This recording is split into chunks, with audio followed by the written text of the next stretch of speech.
Well, do the Greens share Anthony Green's analysis of their preference deal with Labor? A short time ago, the Greens leader, Bob Brown, joined me from our Adelaide studio. Senator Brown, thanks for joining us tonight. Thanks, Lee. Labor and the Greens announced a preference deal today, but then you said later that voters should make up their own minds. What's going on there? Are the Greens happy with this preference deal or not? Well, the Greens have had some very diligent people working on preferences with the other parties, but I've made it no secret for years now I don't think there should be preference deals. I tried in the Senate.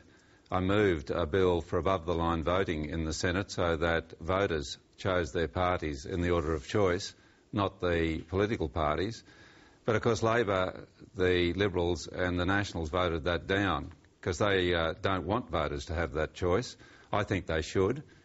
And so we've got to have preference negotiations because you've got to put in a form for preferences to the Electoral Commission a week or two out from the election, and that leads on to negotiations for the House of Reps. But I'll try again in the next Parliament to get rid of it. It's up to voters to choose who they want to put number one, and they're quite intelligent enough to choose who they put number 2, 3, 4 and 5.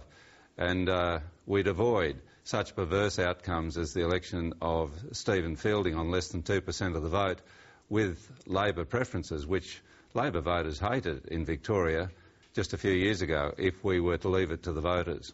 But the rules that you're talking about only affect upper house or Senate preferences, don't they? So, I mean, why have you had to do a deal for lower house preferences if you don't actually agree with it?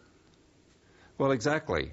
There shouldn't be preference negotiations for either, but there always are, because if you don't get involved in preference negotiations, you get cut out, and your voters do, and your candidates do. It's a perverse system.